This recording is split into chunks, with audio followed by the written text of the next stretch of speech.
แสงสุริโยเบิกฟ้าสักกุณาออกบินเซินพี่น้องเอ้ยแสงพระถ้ำยั่งบกเอิญให้มาพี่บอนสบายบ่วุ่นวายเครื่องของหากมีแต่ความสุขบ่ได้มีความทุกข์ให้คุณหมองกระใจเจ้าให้เฝ้าเด้อซุ่มเจ้าเฝ้ามาหาพระถ้ำก่อนสังขันข่อนฟังแล้วหาหม่องดอกบอนดีอย่าสิมั่วลบลีในเจอันเมิดมิดแล้วยาสิมั่วหมูดม่นในทำแมงอบายพุ่นการกายาชราเท่าให้คิดเอาอีหยังแม่นแม่ใหญ่เอ้ยพระสัมมาเพิ่นบอกแล้วบันไดแก้วสู่สวรรค์ยาสปิดขีดกันประตูสู่ความสุขบัดทมีความทุกข์จิจมหาแนวคำองค์พระธรรมอยู่ทั้งพี่ให้มาตีหิเฝ้าฟังพระธรรมยังค่อยทาให้มาโลดคู่สุคนคู่สุคนขอเจริญสุขสวัสดีพี่น้องแฟนรายการสถานีวิทยุวัดโคเขตารามคืนทำนำชีวิต FM 105 เมกะเฮิรตซ์ในตอนนี้มาพอกันกับผมอาตมาภาพพระมหาทรงโสดจิรวัฒนเมธีหรือว่าพระมหาเกี่ยวผู้เก่าผู้เดิมนำรายการโซกันไปนำคุยทำไปพร้อม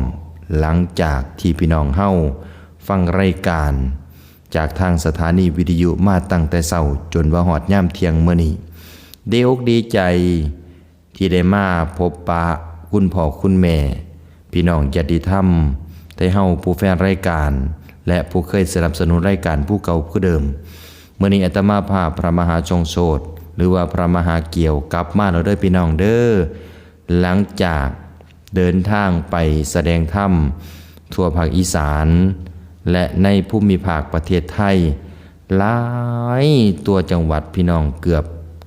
บทุกจังหวัดพุ่นล่ะพี่น้องย้อนว่าพลังศรัทธาจากอีพ่ออีแม่จากญาติโยมผู้เพิ่นมีความศรัทธาเลื่อมใสในทางพระพุทธศาสนาอยากฟังเทศน์อานิสงส์แน่อยากฟังเทศน์เป็นทำนองสารพันยกถาบ้างหรือว่าอยากจะฟังเทศแหล่อีสานก็มีไปบางบ้านเพิ่นก็ให้เทศบ่คือกันด้วยความสามารถแก่นธรรมะที่อาตมาเองหรือว่าตัวของพระมหาเกี่ยวเอง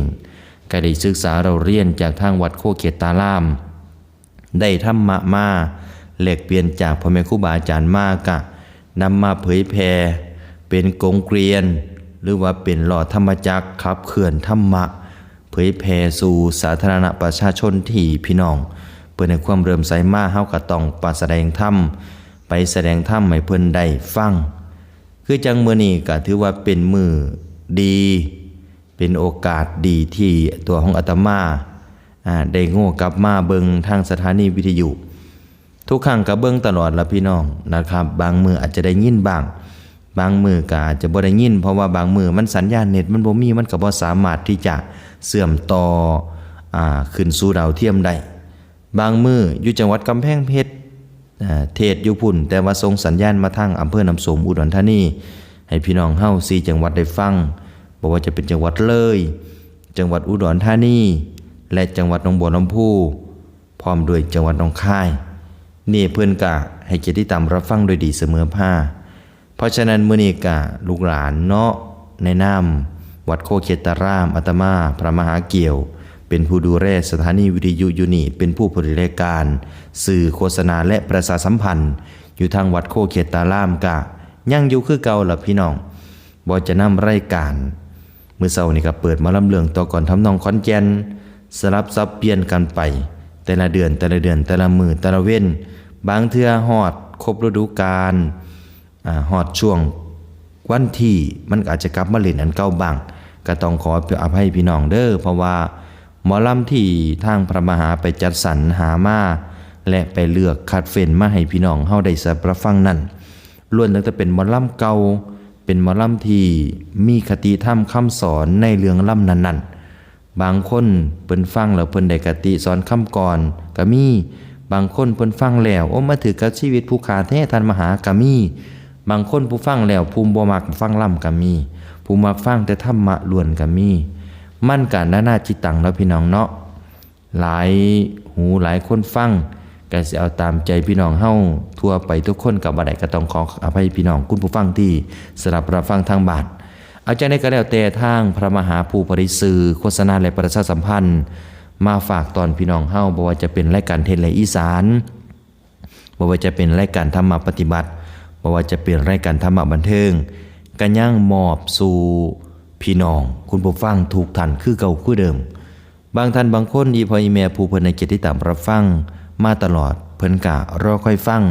มื้อนี้ท่านพระมหาไปไสน้อว่าสั่นคือบ่ได้ยินเสียงน้อบางมือก็หยุดไป2 มื้อ 3 มื้อก็มี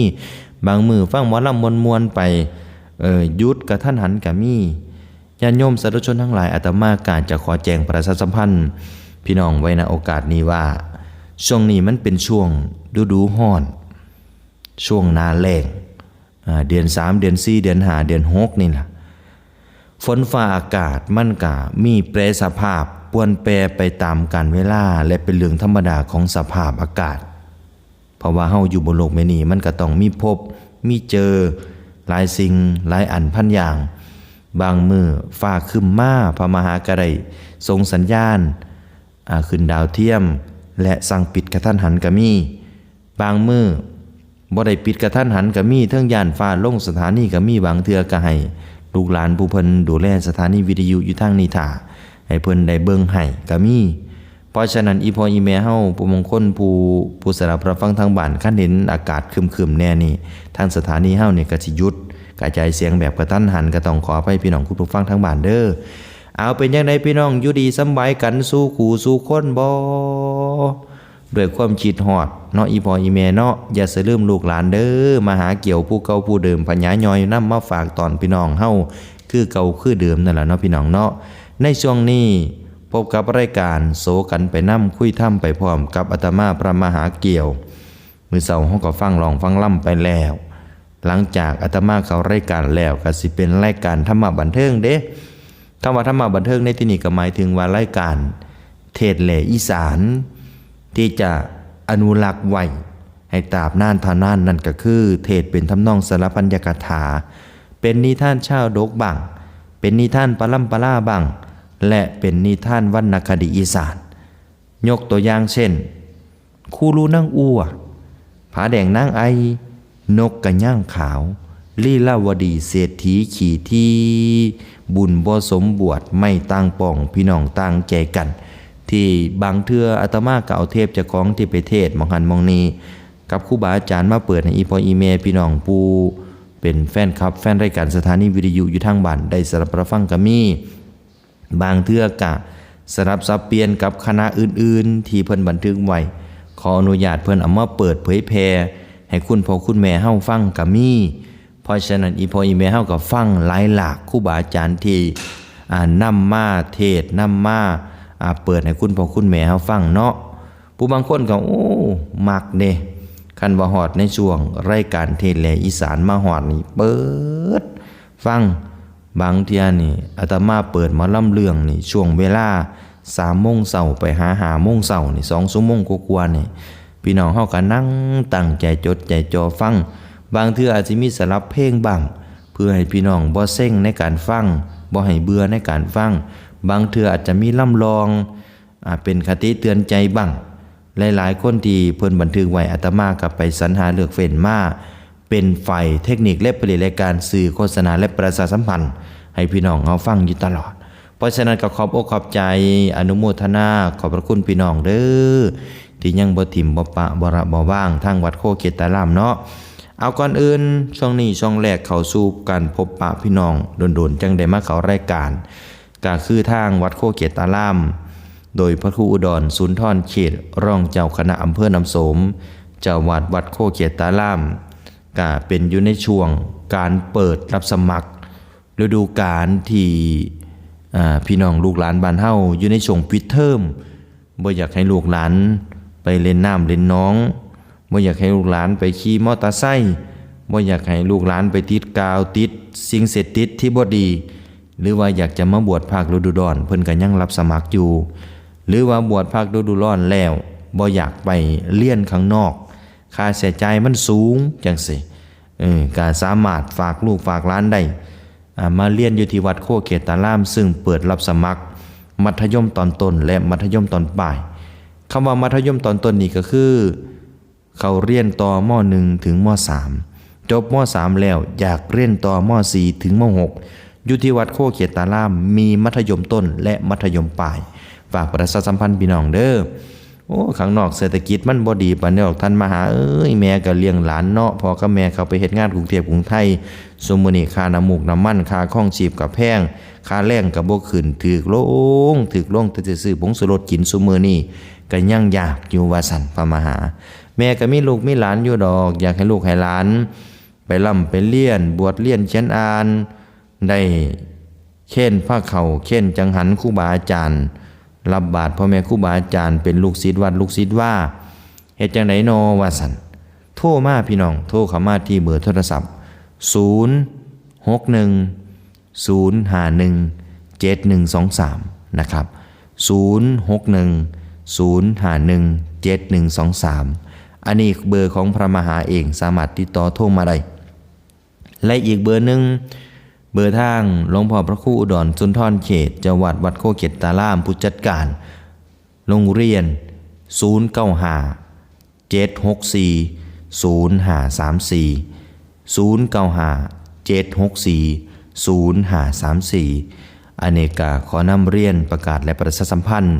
ถึงพี่น้องคุณผู้ฟังที่กำลังสดับรับฟังทางบ้านฝากเป็นกระบอกเสียงต่อๆกันไปผู้ใดมีลูกมีหลานอยากบวชเรียนเขียนอ่านอยู่ที่วัดโคเขตตาราม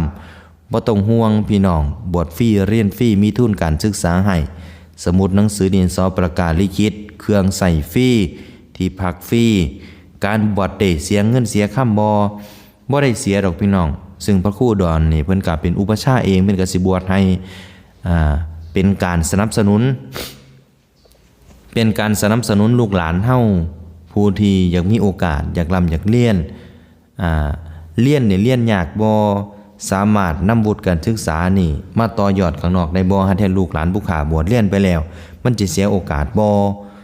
เรียนไปแล้วจบมาแล้วอยากจะไปต่อข้างนอกเฮ็ดการเฮ็ดงานอยู่นำโรงงานนี่ได้บ่